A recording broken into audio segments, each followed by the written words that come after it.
ओम शांति। 26/2/2021 प्रातः मुरली। ओम शांति। बाप दादा मधुबन। मीठे बच्चे, संगम पर तुम्हें नई और निराली नॉलेज मिलती है। तुम जानते हो हम सब आत्मा एक्टर्स हैं, एक का पार्ट न मिले दूसरे से। प्रश्न है, माया पर जीत पाने के लिए तुम रूहानी योद्धों को, क्षत्रियों को कौन सी युक्ति मिली हुई है? उत्तर है, हे रूहानी क्षत्रिय, तुम सदा श्रीमत पर चलते रहो, आत्माभिमानी बन बाप को याद करो। रोज सवेरे सवेरे उठ याद में रहने का अभ्यास डालो, तुम माया पर विजय प्राप्त कर लेंगे। उल्टे सुलटे संकल्पों से बच जाएंगे। याद की मीठी युक्ति माया जीत बना देगी। गीत है जिसका साथी है भगवान। ओम शांति। यह मनुष्य के बनाए हुए गीत हैं, इनका अर्थ कोई कुछ भी नहीं जानते हैं। गीत भजन आदि गाते हैं, महिमा करते हैं भक्त लोग, परंतु जानते कुछ नहीं।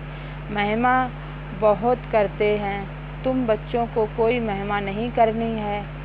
बच्चे बाप की कभी महिमा नहीं करते। बाप जानते हैं यह हमारे बच्चे हैं, बच्चे जानते हैं यह हमारा बाबा है। अभी यह बेहद की बात है कि फिर भी सब बेहद के बाप को याद करते हैं, अब तक भी याद करते रहते हैं। भगवान को कहते हैं, हे बाबा, इनका नाम शिव बाबा है। जैसे हम आत्माएं हैं वैसे शिव बाबा है। वह है परमात्मा जिसको सुप्रीम कहा जाता है। उनके हम बच्चे हैं, उनको सुप्रीम सोल कहा जाता है। उनका निवास स्थान कहाँ है? परम धाम में। परम धाम में सब सोल्स वहाँ ठहरती हैं, एक्टर्स ही सोल्स हैं। तुम जानते हो नाटक में एक्टर्स नंबरवार होते हैं, हर एक के पार्ट अनुसार इतनी तनख्वाह पगार मिलती है। सब आत्माएं जो वहाँ रहती हैं सब पाठधारी हैं, परंतु नंबरवार सबको पाठ मिला हुआ है। रूहानी बाप बैठ समझाते हैं कि रूहों में कैसे अविनाशी पाठ नूदा हुआ है। सब रूहों का पाठ एक जैसा नहीं हो सकता, सब में ताकत एक जैसी नहीं। तुम जानते हो कि सबसे अच्छा पाठ उनका है जो पहले शिव की रुद्रमाला में हैं। नाटक में जो बहुत अच्छे अच्छे एक्टर्स होते हैं उनकी कितनी महिमा होती है, सिर्फ उनको देखने के लिए भी लोग जाते हैं। तो यह बेहद का ड्रामा है। इस बेहद के ड्रामा में भी ऊंच एक बाप है, ऊंच से ऊंच एक्टर्स, क्रिएटर, डायरेक्टर भी कहे, वह सब हैं हद के एक्टर्स, डायरेक्टर्स आदि। उनको अपना छोटा पार्ट मिला हुआ है, पार्ट आत्मा बजाती है, परंतु देह अभिमान के कारण कह देते कि मनुष्य का ऐसा पार्ट है। बाप कहते हैं पार्ट सारा आत्मा का है, आत्माभिमानी बनना पड़ता है। बाप ने समझाया है कि सतयुग में आत्म अभिमानी होते हैं, बाप को नहीं जानते। यहाँ कलयुग में तो आत्माभिमानी भी नहीं और बाप को भी नहीं जानते। अभी तुम आत्माभिमानी बनते हो, बाप को भी जानते हो। तुम ब्राह्मणों को निराली नॉलेज मिलती है। तुम आत्मा को जान गए हो कि हम सब आत्मा एक्टर्स हैं, सबको पाठ मिला हुआ है जो एक न मिले दूसरे से।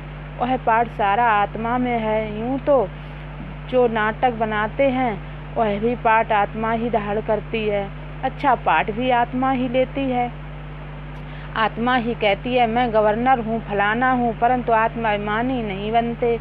सतयुग में समझेंगे कि मैं आत्मा हूँ, एक शरीर छोड़ दूसरा लेना है। परमात्मा को वहाँ कोई नहीं जानते। इस समय तुम सब कुछ जानते हो। शूद्रों और देवताओं से तुम ब्राह्मण उत्तम हो। इतने ढेर ब्राह्मण कहाँ से आएंगे? जो बनेंगे लाखों आते हैं प्रदर्शनी में। जिसने अच्छी तरह समझा, ज्ञान सुना, वह प्रजा बन गए। एक एक राजा की प्रजा बहुत होती है। तुम प्रजा बना रहे हो। प्रदर्शनी प्रोजेक्टर से कोई समझकर अच्छे भी बन जाएंगे, सीखेंगे, योग लगाएंगे, अभी वह निकलते जाएंगे, प्रजा भी निकलेगी। फिर साहूकार, राजा, रानी, गरीब आदि सब निकलेंगे। प्रिंस प्रिंसेज बहुत होते हैं। सतयुग से त्रेता तक प्रिंस प्रिंसेज बनते हैं। सिर्फ 8 व 108 तो नहीं होंगे, लेकिन अभी सब बन रहे हैं। तुम सर्विस करते रहते हो, यह भी नथिंग न्यू। तुमने कोई फंक्शन किया, यह भी नई बात नहीं, अनेक बार किया है। फिर संगम पर यही धंधा करेंगे और क्या करेंगे। बाप आएंगे पत्तों को पावन बनाने। इसको कहा जाता है वर्ल्ड की हिस्ट्री ज्योग्राफी। नंबर बार तो हर बात में होता ही है। तुम्हारे में जो अच्छा भाषण करते हैं तो सब कहेंगे कि इसने बहुत अच्छा भाषण किया। दूसरे को सुनेंगे तो भी कहेंगे कि पहले वाले अच्छा समझाते थे। तीसरे फिर उनसे तीखे होंगे तो कहेंगे यह उनसे भी तीखे हैं। हर बात में पुरुषार्थ करना होता है कि हम उनसे ऊपर जाएं। होशियार भी जो होते हैं वह झट हाथ उठाएंगे भाषण करने लिए। तुम सब पुरुषार्थी आगे चल मेल ट्रेन बन जाएंगे। जैसे मम्मा स्पेशल मेल ट्रेन थी, बाबा का तो पता नहीं पड़ेगा क्योंकि दोनों इकट्ठे हैं। तुम समझ नहीं सकेंगे कौन कहते हैं। तुम सदैव समझो कि शिव बाबा समझाते हैं। बाप और दादा दोनों जानते हैं परंतु वह अंतर्यामी हैं। बाबा से कहते हैं यह तो बहुत होशियार है। बाप भी महिमा सुन खुश होते हैं। लौकिक बाप का भी कोई बच्चा ने अच्छी तरह पढ़कर ऊंच पद पा जाता तो बाप समझते हैं कि यह बच्चा अच्छा नाम निकालेगा। यह भी समझते हैं कि फलाना बच्चा इस रूहानी सर्विस में होशियार है।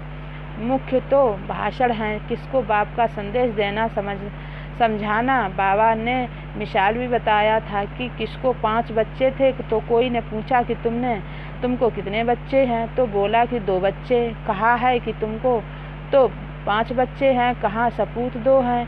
कहा सपूत 2 हैं। यहाँ भी ऐसे है, बच्चे तो बहुत हैं। बाप कहेंगे कि यह डॉक्टर निर्मला बच्ची बहुत अच्छी है। बहुत प्रेम से लौकिक बाप को समझाए सेंटर खुलवा दिया है।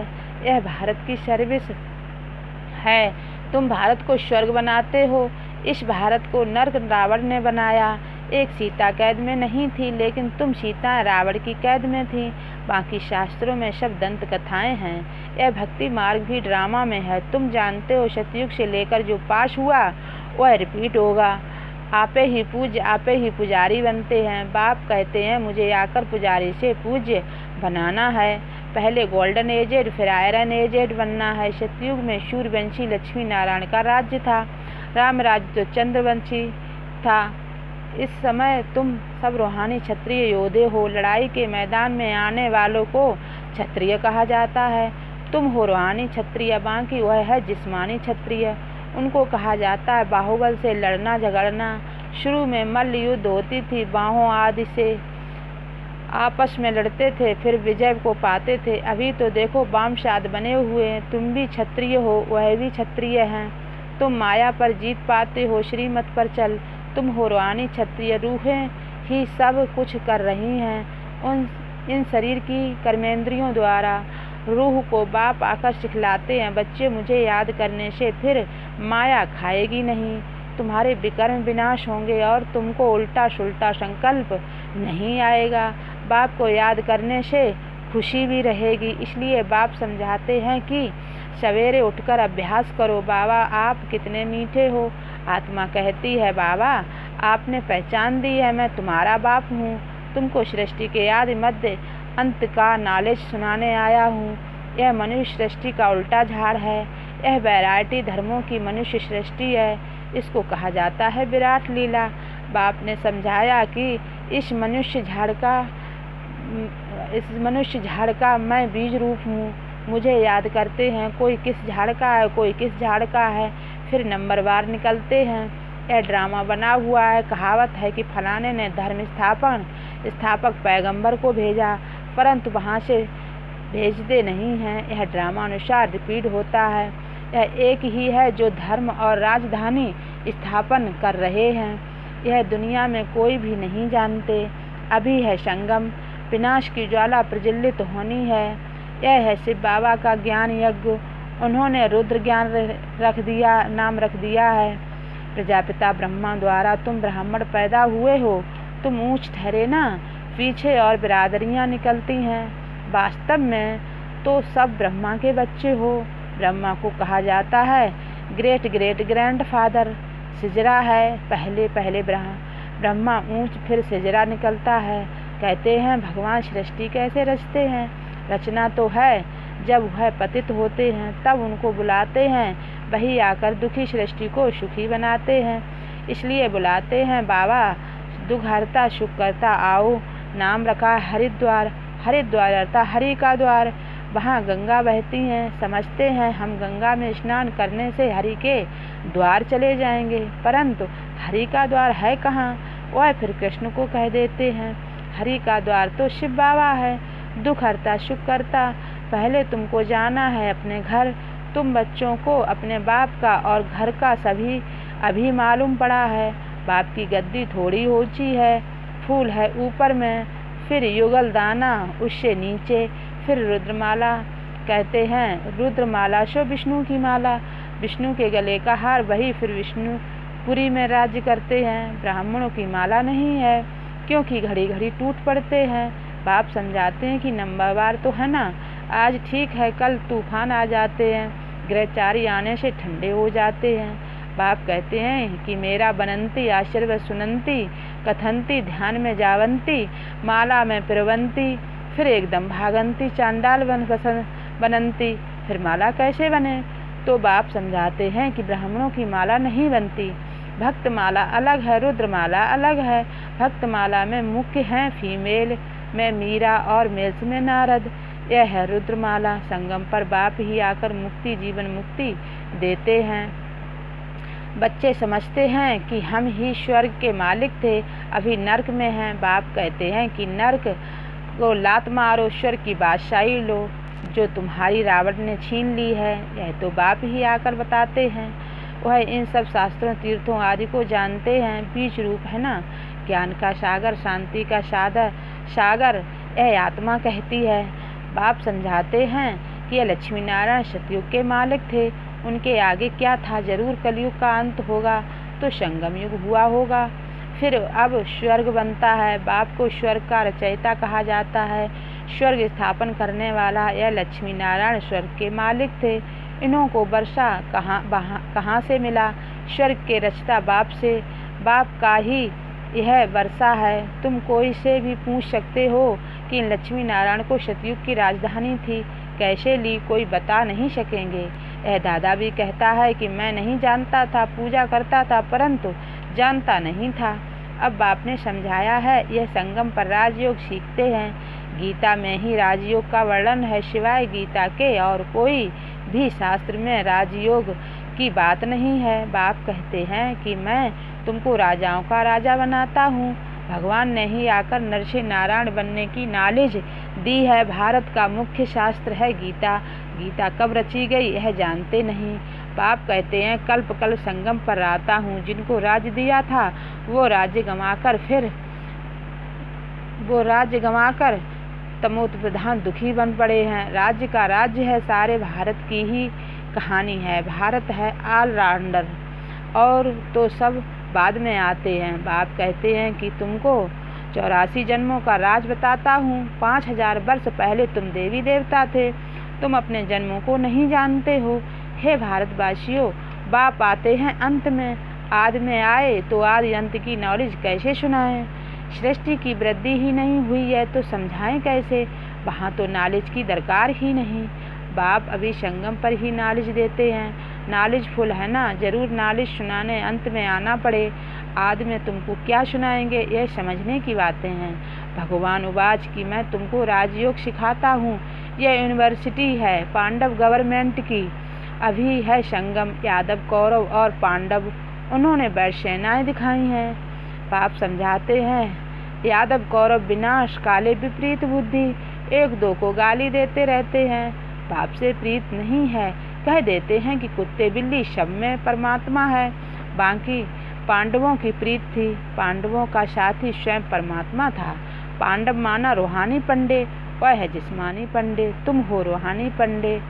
अच्छा मीठे मीठे शिकीलिदे बच्चों प्रति माता पिता बाप दादा का याद प्यार और गुड मॉर्निंग। रूहानी बाप की रूहानी बच्चों को नमस्ते। हम रूहानी बच्चों की रूहानी बाप दादा को नमस्ते नमस्ते, गुड मॉर्निंग, शुक्रिया बाबा शुक्रिया। धारणा के लिए मुख्य सार। पहला पॉइंट है आत्माभिमानी बन इस बेहद नाटक में हीरो पार्ट बजाना है। हर एक एक्टर का पार्ट अपना अपना है, इसलिए किसी के पाठ से में रीस नहीं करनी है। दूसरा पॉइंट है, सवेरे सवेरे उठकर अपने आप से बातें करनी है, अभ्यास करना है। मैं इन शरीर कर्मेंद्रियों से अलग हूँ। बाबा आप कितने मीठे हो, आप हमें सृष्टि के आदि मध्य अंत का ज्ञान देते हो। वरदान है, सदा देह अभिमान व देह की बदबू से दूर रहने वाले इंद्रप्रस्थ निवासी भव। कहते हैं इंद्रप्रस्थ में सिवाय परियों के और कोई भी मनुष्य निवास नहीं कर सकते हैं। मनुष्य अर्थात जो अपने को आत्मा न समझ देह समझते हैं, तो देह अभिमान और देह की पुरानी दुनिया, पुराने संबंधों से सदा ऊपर उड़ते रहते हैं। जरा भी मनुष्यपन की बदबू न हो, मनुष्य की बदबू न हो, देही अभिमानी स्थिति में रहो, ज्ञान और योग के पंख मजबूत हों, तब कहेंगे इंद्रप्रस्थ निवासी। स्लोगन है, अपने तन मन धन को सफल करने व सर्व खजानों को बढ़ाने वाले ही समझदार हैं। अपने तन मन धन को सफल करने व सर्व खजानों को बढ़ाने वाले ही समझदार हैं। Om Shanti, Om Shanti. Thank you for watching my video. Please like, share and subscribe my channel.